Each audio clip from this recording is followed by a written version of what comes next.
I'm really hoping we're about getting to the end of this whole conspiracy theory thing. And what I mean is, I'm hoping that the public will soon wake up to the fact that anytime a mega criminal, either a corporation or an individual, is about to get caught for their crimes or an investigation starts into their crimes, the press and the media and the entertainment world and the talking heads and the pundits and the social media sock puppets all come out and accuse everyone of being a conspiracy theorist. It's getting ludicrous. Everything they don't like is a conspiracy theory. When in reality, as I've been watching the pattern, 9 times out of 10, the things that they call conspiracy theories are actually real crimes going on that they don't want you to find out about. Period. End of story. Everything from assassinations to mass-scale environmental degradations to individual murders to human trafficking to child exploitation. These things have all been written off as conspiracy theories, and I'm telling you, most of them aren't. This is just the handy-dandy way they bury stories nowadays. And I don't know if you've noticed, but they're ramping this up to a degree that's outrageous. Anybody questioning the election results in the United States when there is massive evidence of shenanigans and fraud, those people are all conspiracy theorists. The whole notion of even asking whether an election might have been tampered with is a conspiracy theory. The most dangerous one, and the one I'm going to be talking about today, is this Great Reset. Build Back Better and the Great Reset. They're calling both of those things conspiracy theories now. They're saying, well, okay, they exist, but they're good things. And the conspiracy theorists are running wild with them. So it's the same game all over again. This is just a conspiracy theory. Don't pay any attention to the negative talk about the Great Reset. Go back to sleep. Don't look too closely at it, because if you do, we'll call you a conspiracy theorist too. And that's the worst thing ever in the world to be called, apparently. In today's video, I'm going to tackle the Great Reset, which is Build Back Better, which is the New World Order, which is the Fourth Industrial Revolution. Okay, they're all the same thing. Green New Deal, UN Sustainability Goals, Agenda 2030. They have lots of names for it. And that's so that you don't notice that it is actually all the same group working together to bring about drastic and very terrifying changes to the way the world runs. Yeah, I said the world.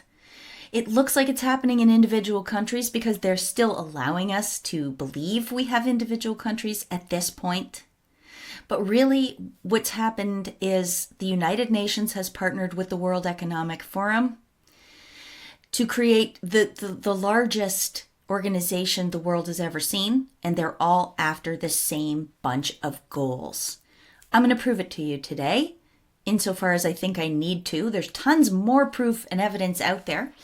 But let's start with Justin Trudeau speaking on a Zoom meeting or something in his horrible, overdramatic tones about being so excited that COVID-19 has allowed a chance for us to reset our countries, our economy, our cultures, everything. Listen. Building back better means getting support to the most vulnerable while maintaining our momentum on reaching the 2030 Agenda for Sustainable Development and the SDGs. Canada is here to listen and to help. This pandemic has provided an opportunity for a reset. This is our chance to accelerate our pre-pandemic efforts to reimagine economic systems that actually address global challenges like extreme poverty, inequality, and climate change. He is loyal to the global government, not to this country. All right. But what did he say when people began to notice this? When people began to say, hey, we don't want this Great Reset. We don't want any part of it, Justin Trudeau. Here's what he had to say. We're seeing a lot of people fall prey to disinformation. And if conservative MPs and others want to start talking about conspiracy theories, well, that's their choice. I'm going to stay focused on helping Canadians get through this, on learning lessons from this pandemic, and making sure that the world we leave to our kids is even better than the world we inherited from our parents. He says it's a conspiracy theory. Conspiracy theory. That's what he says to us. Well, how can they be so hypocritical? The Great Reset has been on the cover of Time magazine, and it's a very real thing. Exhibit A, COVID-19, the Great Reset, tied the virus together with this New World Order plan called the Great Reset. Who wrote this? Klaus Schwab. Here he is here. Does he look like a guy who rubs elbows with any commoners, with any normal member of the electorate, any citizens of any countries working blue-collar jobs or even white-collar jobs? No, he's off in the rarefied air of Switzerland at the World Economic Forum. You've heard of Davos, where all the most important people in the whole world meet every year and they plan our future? That's him. That's that. And they want the Great Reset. Here's from the World Economic Forum website. Now is the time for a Great Reset. This was in June 2020. Have a listen to Klaus Schwab himself, how excited he is that now is the time. Now is the historical moment, the time, not only to fight the real virus, but to shape the system. There it is. There's the origin point. Klaus Schwab, the World Economic Forum. And you're going to see in a minute why it all of a sudden exploded everywhere. I'll show you that. But first, let's move on to Build Back Better. Build Back Better appeared in the slogans and catchphrases of many, many, many world leaders all at the same time. Let's have a look at a montage here that was put together by the Daily Mail. So I'm not 100% sure who all these people are. This is Boris Johnson, Build Back Better in the background. I don't know who this is, but she's got Build Back Better in the background. If you recall, Joe Biden made it a slogan of his campaign, Build Back Better. Here's Canada talking about it. Here's the Organization for Economic Cooperation and Development, Building Back Better. Here's Pakistan. Prime Minister Imran Khan, Build Back Better, if you can see that at the very bottom there. But what does the Daily Mail, or what does the Sun say? The Sun says this is a bizarre new COVID conspiracy theory because Build Back Better slogans around the world, they say, spark fascist regime claims. It's a fascist regime. The World Economic Forum is an organization of the world's largest corporations. And what they do is they try to create public-private partnerships. What was one of the definitions of fascism is a merger of corporation and state. Public-private partnerships are just that, public government, private corporations, partnership, merging. That's why people fear a worldwide takeover by public-private partnerships led by the World Economic Forum and other global organizations. Here is Build Back Better, straight from the World Economic Forum in July 2020. Building Back Better. This one is an action plan for the media, entertainment, and culture industry. But there's others. Why would they need to focus on media, entertainment, and culture? Why? Because it's very important if you're trying to bring in such a terrifying regime as they are trying to bring in with the Great Reset. You need all your cultural leaders and all news media to cover for you. You need them to say, oh, it'll be a wonderful life under this Great Reset plan. We're going to build back better. It's going to be fantastic. You need that in order to sell a plan so dark as their plan is, which I will show you in a minute. All right, so the good news is people totally caught on to the Great Reset and Build Back Better very quickly. As you can see, they're already trying to go out there and run cover for it. But what have they done now in order to maybe throw people off the scent? They've introduced a third phrase. The third phrase is the future we want. Listen to this. If we do not act now, decades of development could be lost. If we do not act now, the 2030 agenda could be out of reach. Despite all the challenges, this is a historic opportunity to build back better and greener. We must raise the bar of ambition to attain the future we want. A future that is fair, safe, inclusive, and sustainable. We are taking concrete actions to transform declarations into reality. We are joining forces because we believe that together we are stronger. Together we can go further.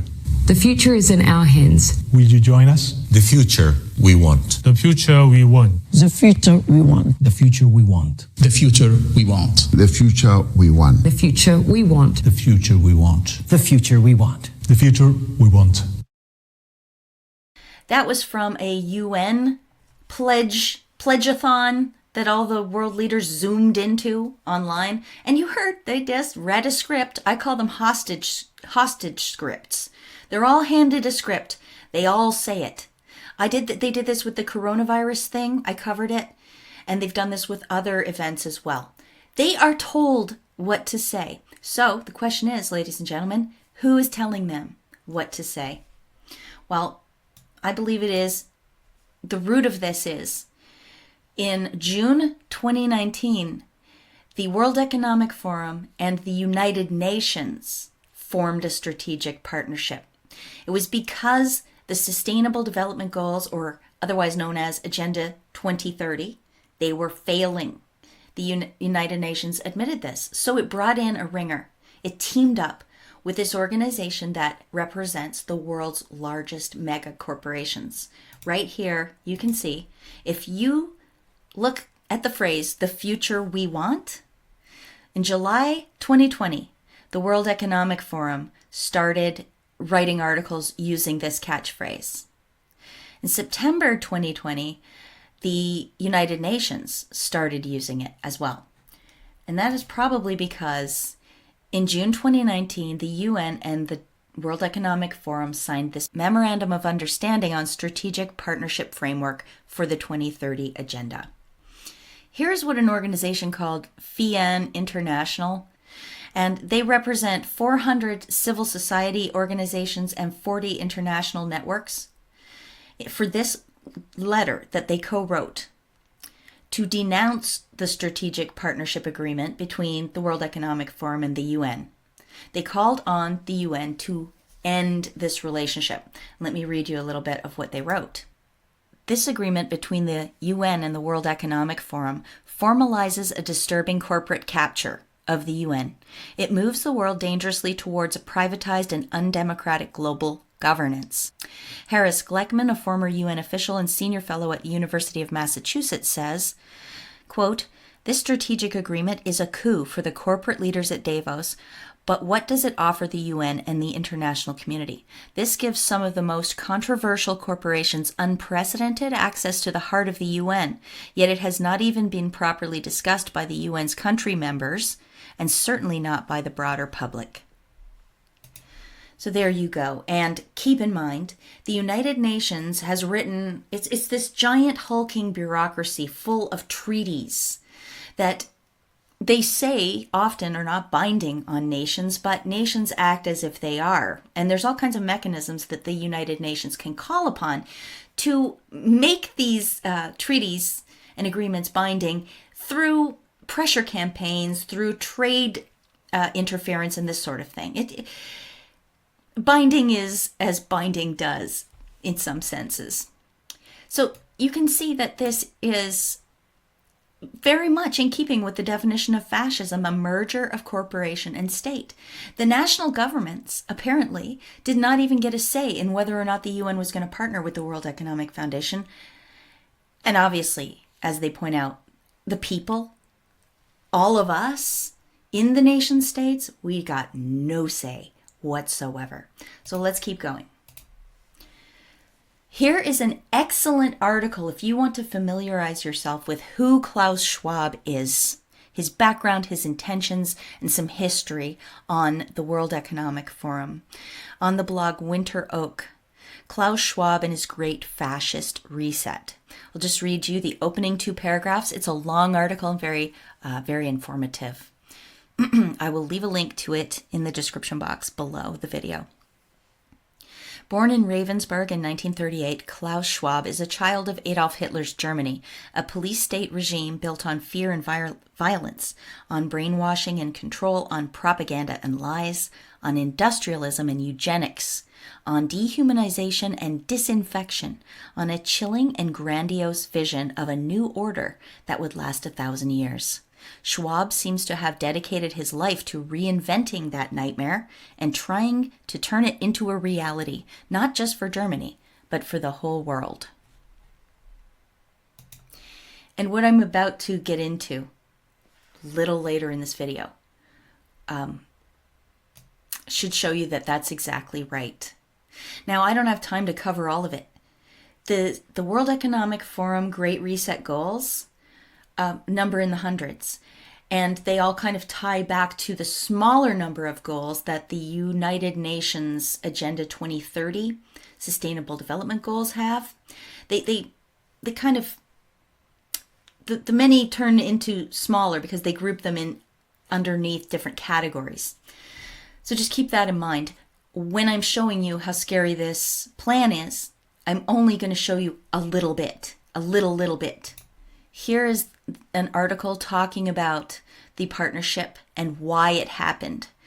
It says here, Antonio Gutierrez wrote, "It is abundantly clear that a much deeper, faster, and more ambitious response is needed to unleash the social and economic transformation needed to achieve our 2030 goals." And what transformation, what thing happened that allowed them to make this much faster, deeper, and more ambitious response to the economic transformation they wanted? What happened? COVID happened. You see this 15th of October, 2019, a live simulation exercise to prepare public and private leaders for pandemic response. So June, July, August, September, 4 months after this took place. And I've covered this extensively, this pandemic planning exercise. It was called Event 201.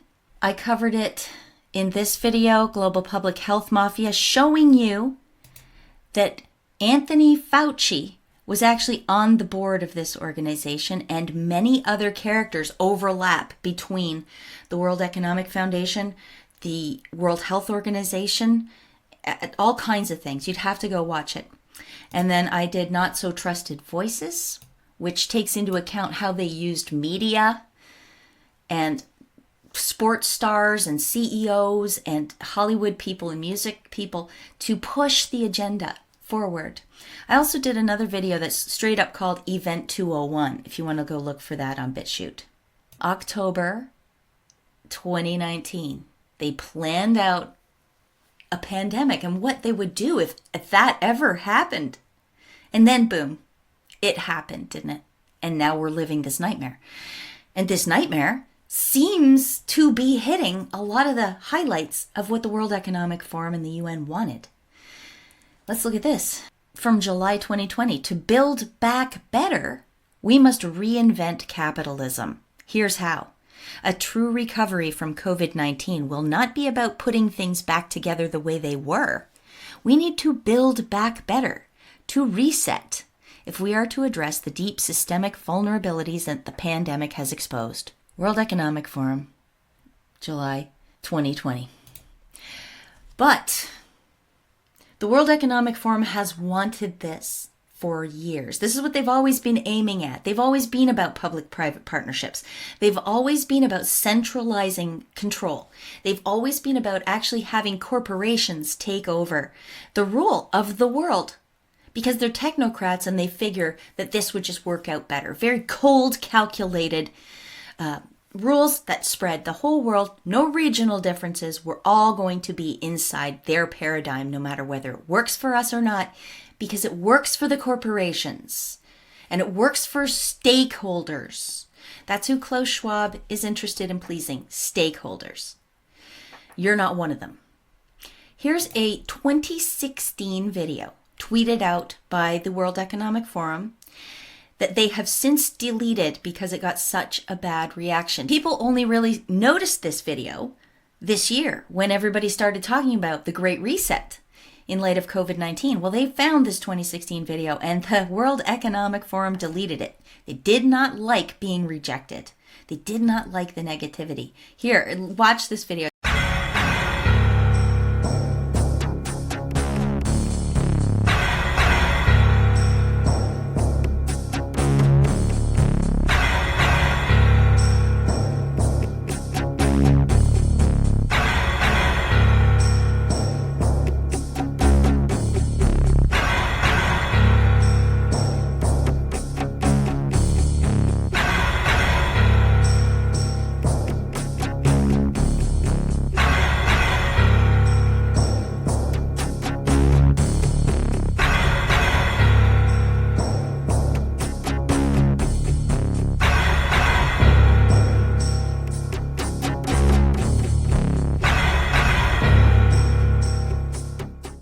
hee hee, I changed the music.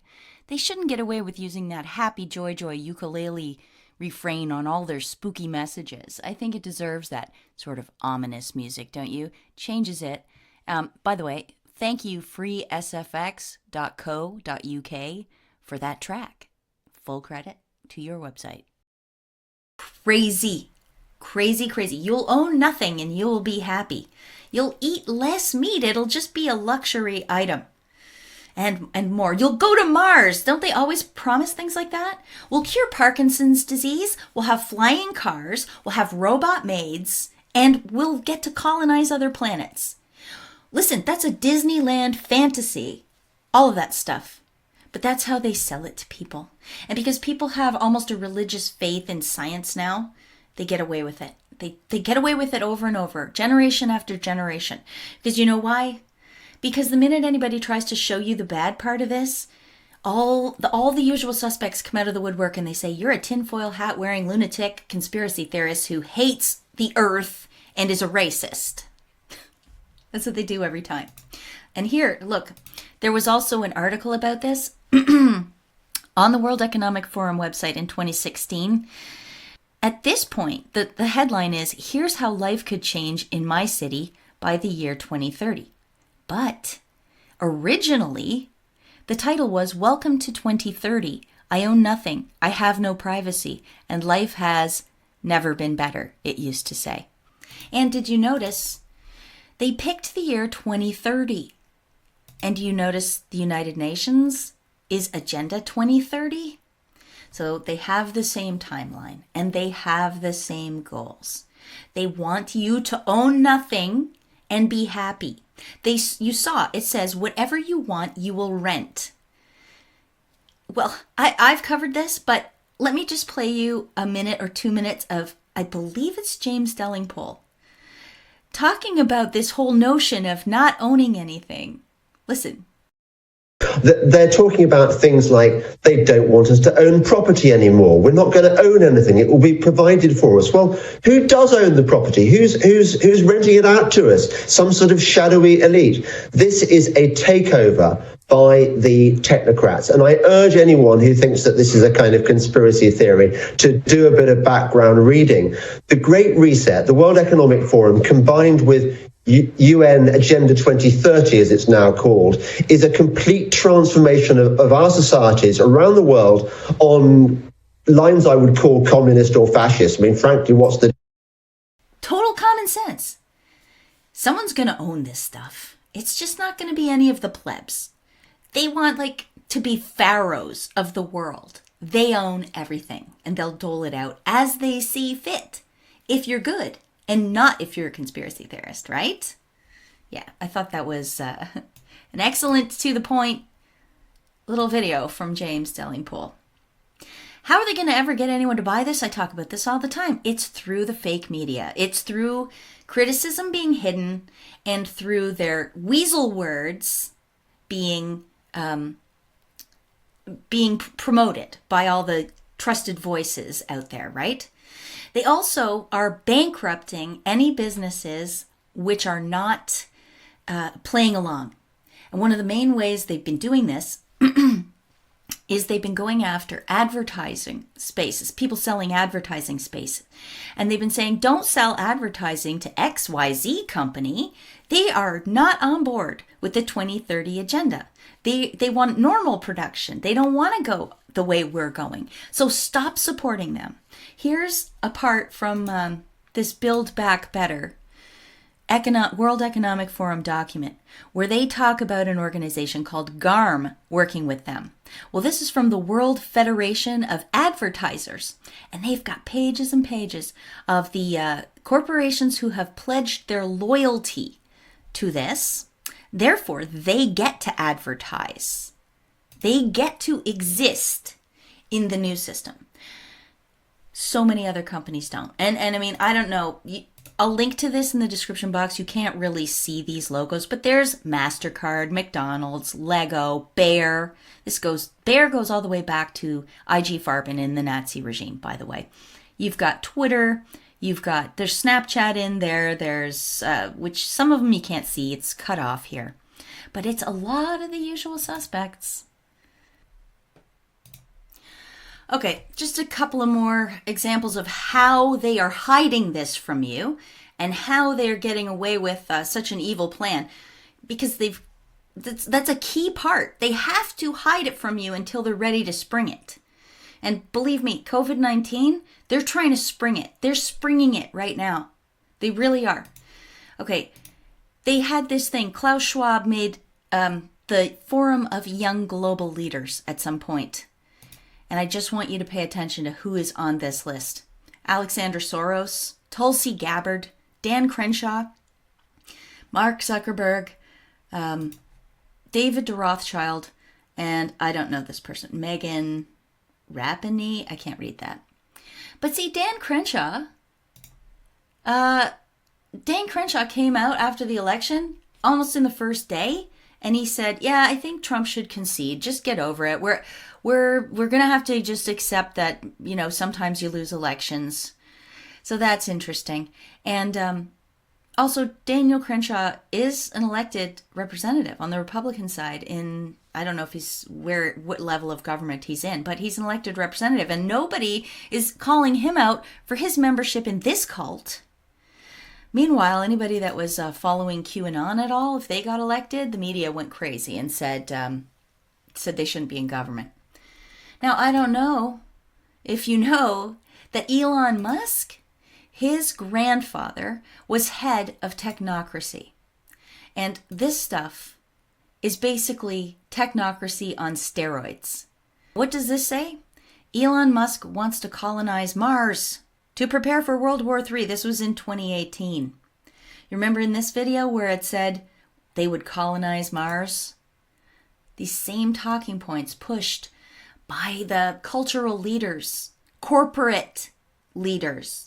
Now they're both, right? Steve Jobs was a cultural leader and a corporate leader. Elon Musk is a cultural leader and a corporate leader. They're trying to do the same with Jeff Bezos and Bill Gates. The rest of them, they've sucked up all the money, all the airtime, all the power, and now they're trying to tell you it's a conspiracy theory to report on what they're doing. Elon Musk, one more thing about him. Look what else he said. I am selling almost all my physical possessions, will own no house. So that goes right along with this agenda too, doesn't it?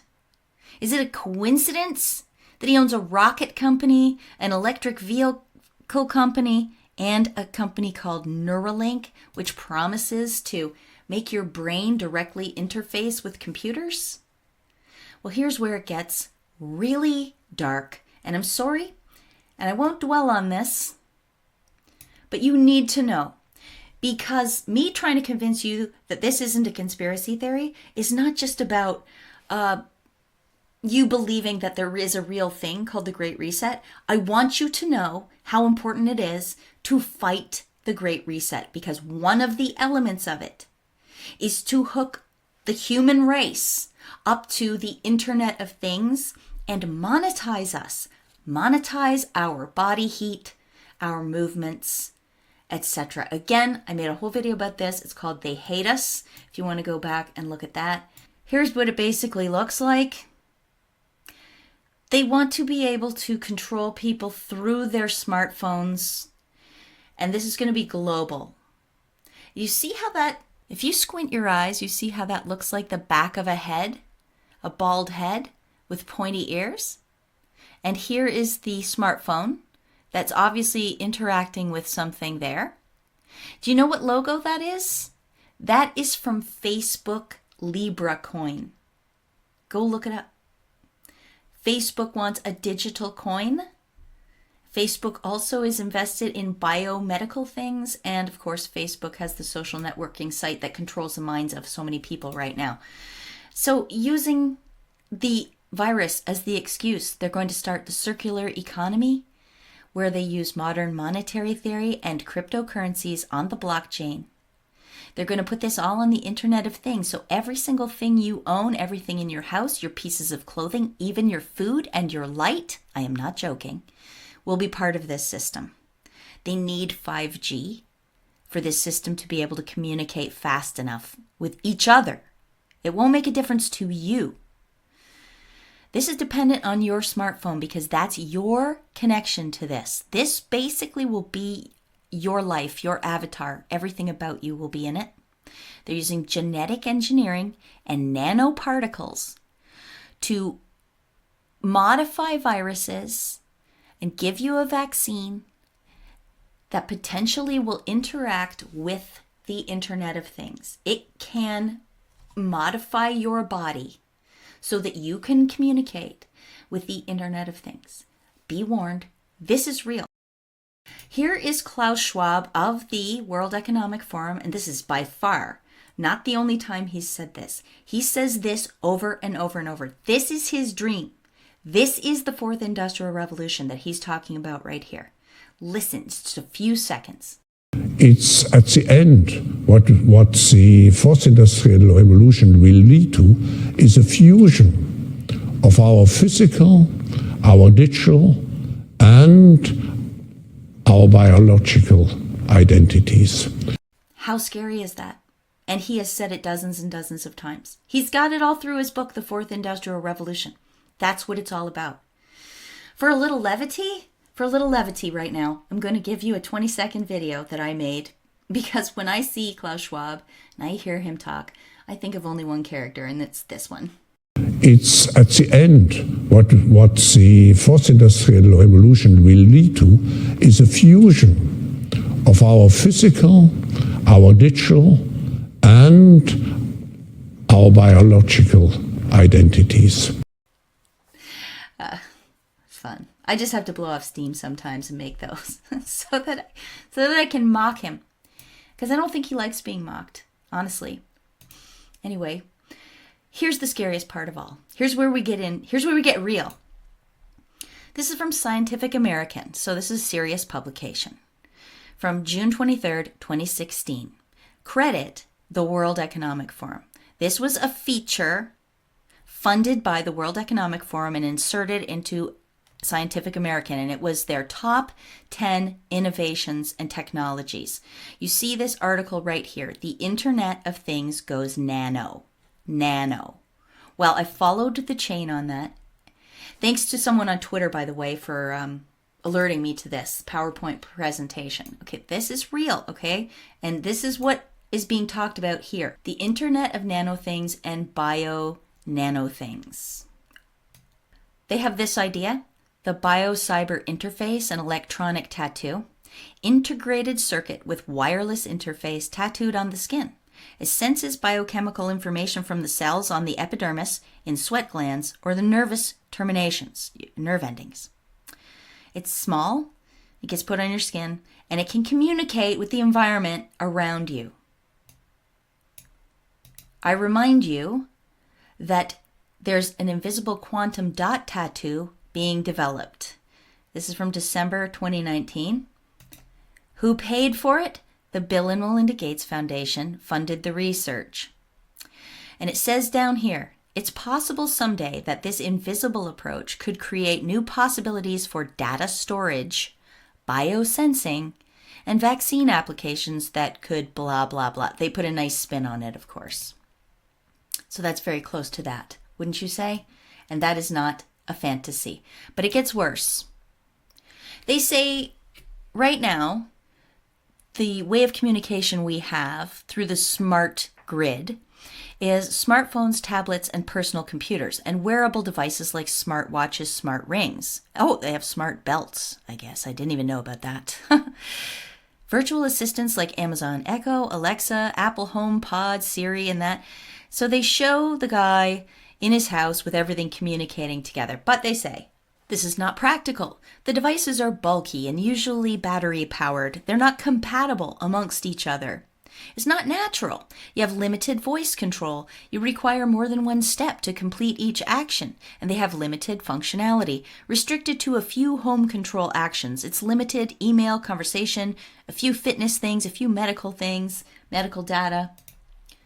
So the future vision, they say, is to have pervasive and non-invasive devices everywhere, indoors, outdoors, outside and inside the persons, not perceptible to the user naked eye. User-friendly, can interact with humans in a natural way through the voice. Smarter, take advantage of distributed processing power and intelligence. And this is the one that you should really be creeped out by. Self-powered, no more charging batteries, energy harvesting. I've also covered this before, but people need to see it. They need to see it over and over to really get why you've got to stop being afraid of this word conspiracy theory. It's not a conspiracy theory. It's their evil plan. And of course they want to cover it up. Of course they do. This is a picture of their future vision that I just read you, the Internet of Nano Things with outside and inside the person, imperceptible to the naked eye, harvesting your energy, and it all communicates with each other. This picture doesn't look quite so bad. This one looks a lot worse. Design a tiny implantable bio-nano thing called Remor to detect the communication among cells in the human body. It communicates between your bacteria and whatever this thing is, which, by the way, they've just admitted that they can get things into your body aerosolized. So they don't need to, when they say implant, I don't think they need to implant a device, but they could also implant it via injections, obviously. Nanoparticles are very small, nanoscale. We're talking nanoscale. So it communicates between the bacteria, the implanted thing, through magnetic induction to a wearable hub, through Bluetooth to your mobile device. I don't see why you need both of these. And then through Wi-Fi to the whole internet. And of course, they're saying this has health. This is all for your health. Yeah, sure it is. Sure, it's all for our health. Here they say the cells can wirelessly connect to the internet.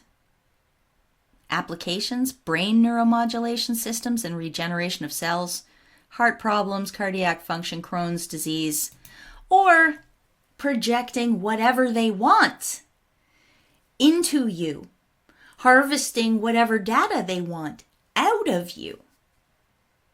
Let's face it, they promised cures for all kinds of things back in the day, and we've not gotten any. They've promised flying cars. We've not gotten them.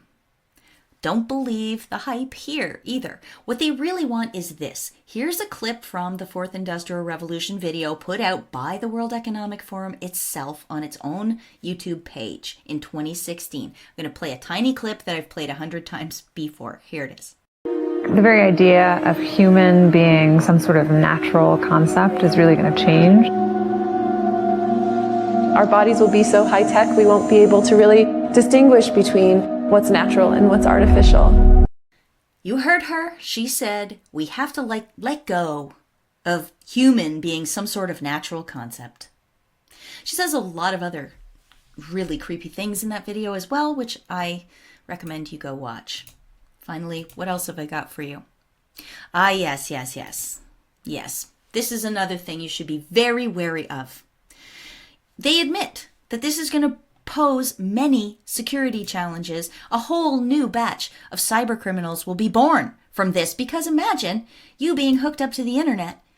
Imagine the terrorizing that real psycho criminals could get up to. Hackers with a warped mind could get up to. All the extortion, all the blackmail, all the we're gonna hijack your pacemaker if you don't pay up. That times 10,000. Even they admit there will be an emergence of new forms of terrorism, bio-cyber terrorism, that utilizes the Internet of biological nano things, that interacts and hacks the biological environment. That means your body. That steal personal health information, that create new diseases to disrupt legitimate bio-nanothing networks. Look, if the doctors can turn your insulin on and off, which they can do through a smartphone, then what else might bad actors turn on and off in you? If you wanted a drone army, this would be very handy, technology, wouldn't it? And when you think about what the Great Reset is and what we're seeing out there right now in the COVID-19 response with the lockdown, people losing jobs, businesses closing, supply chains being frozen, non-essential items being walled off, having to cover our faces, having to stay away from each other, being separated by plexiglass. When you think of that, think of the humanity they're trying to build. What are we all going to do? They don't want a productive economy anymore. They want their AI robots to be 3D printing stuff. You saw that they even want to 3D print organs for transplant. They don't want us to have jobs. They don't want us to do any human things. So why are they building this internet of nano things then? Is it to run us like a group of just slaves, turn us off and on, so that if we're bored, we don't get up to no good. I don't know what it is. Is it to put us into a matrix so that, when we're not working, when we're not going to school, when we're not producing, when we're not visiting loved ones, when we're not shopping, when we're not going to music festivals, we can go to virtual versions of that in this really big matrix it's almost like a copy of the real world they've made with their smart internet, nano, everywhere, complete environment. Am I making any sense? I think I've been talking too long. I'm starting to get tired. But this is real.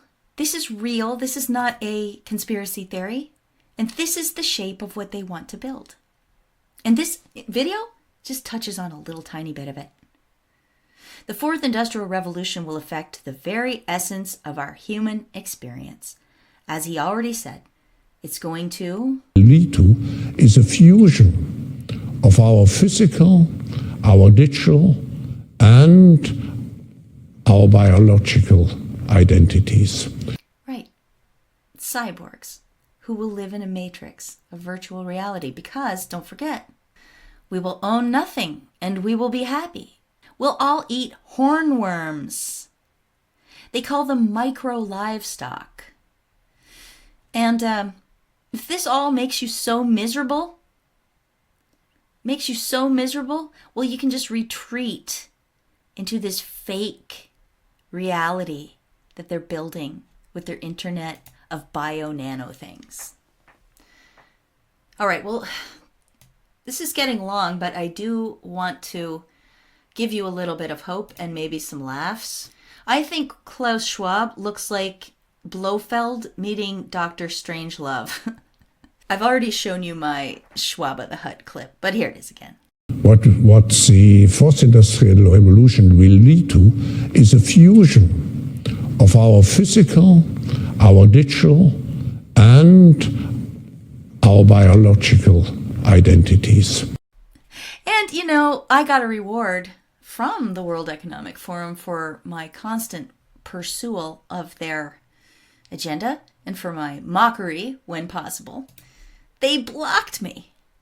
This great, big, powerful, probably the world's most powerful organization has such a thin skin, has no ability to stand up to scrutiny at all from some 50-year-old woman sitting in her spare bedroom in Canada, that they blocked me.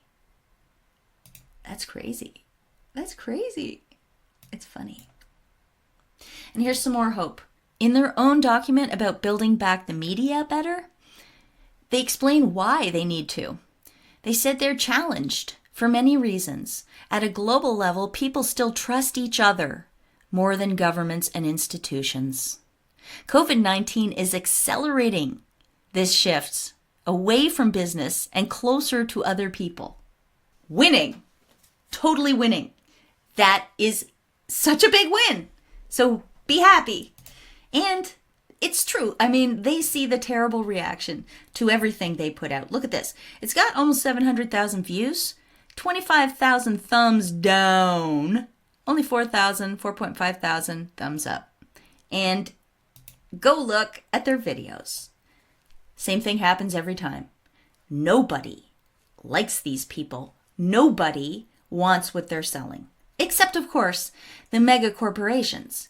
And because the mega corporations and oligarchs want it, and they own all the media, big tech and social media, and have at their disposal hundreds of thousands of sock puppet accounts and very young people who don't get it, they go out there and they make it look like everybody's like, yeah, great reset, yeah, hook my brain up to the internet, boy, bring on those hornworms, I can't wait to own nothing and call you every time I want a frying pan. Nobody wants this, obviously. But the trouble is, so many people don't even know about it. They don't even know about it. So that's the purpose of this video. Get this news out to people. It is not a conspiracy theory. The fact they're coming out and saying that it is tells me one thing. It tells me that this news is breaking through to the mainstream. It's cracking through. And there's just no way they can defend it. It's terrible stuff. And here's something else hopeful. In that article about I have no privacy, I own nothing, and life's great or whatever, this is a very interesting paragraph inside of it. It says, my biggest concern is all the people who do not live in our city. Those we lost on the way. Those who decided that it became too much, all this technology. Those who felt obsolete and useless when robots and AI took over big parts of our jobs. Those who got upset with the political system and turned against it. They live different kind of lives outside of the city. Some have formed little self-supplying communities. Others just stayed in the empty and abandoned houses in small 19th century villages. That is hopeful, because that is what we will do. A lot of people think they'll come after us wherever we go. Maybe if their crazy nut job, smart city plan lasts for any length of time, maybe then they'll come after us out in the boondocks. But mostly, I think they'll leave us alone for two reasons. They're going to be in their little utopia. They're going to need a long time to put that together and get it working and keep it from failing. That's the most, they're going to need a lot of work to keep them from failing. But also, they're not stupid. They want real life too. They want us out there creating, building, being real, being interesting, making real music, making real art, laughing, dancing, celebrating, having babies, eating great natural food. They don't want to end that either. They don't. So we will have a place to go. Believe me, we will. But we need to build it. That's just the problem. We need to build it. And that's what I'm going to be doing in the background, is learning more and more about how we might be able to do that. So I hope I've given you some hope after this whirlwind tour of why the Great Reset and Build Back Better and the future we want is a sinister plan to remake the entirety of our economy, our families, our culture, everything, our food, our music, our jobs, what we get up in the morning for. What I see, that's the overriding thing I see when I look out at this proposed New World Order, Fourth Industrial Revolution, is I see billions of people having no reason to get up in the morning. And that's the most important thing in life, isn't it? Having a reason to get up, work hard, and be proud, and celebrate your successes. That's what we all want. That's what human beings want. Technocrats want a whole different thing. Leave you with this. This is what I'm going to be doing. I'm going to be reading this book, Neil Postman, Building a Bridge to the 18th Century. I've just discovered Neil Postman in the last couple weeks, thanks to BitChute, the guys at BitChute, the team at BitChute. So thank you guys. You sent that along to me. Fascinating and totally relevant. I think my next video will be about him. So come back then. But for now, I'm going to stop talking. Please leave a thumbs up. Subscribe if you haven't. Leave a comment in the crazy, unfiltered BitChute comment section. I'm sorry it's so wild, but what are you going to do? Free speech, right? If you'd like to write to me or send a contribution, a tip, if you will, a financial tip, you can reach me at my P.O. box. I will leave a link to that in the description box, amazingpolly.net, on the contact page. All right, everybody. Thanks a lot for being here. I appreciate you all very much. Until next time, peace out.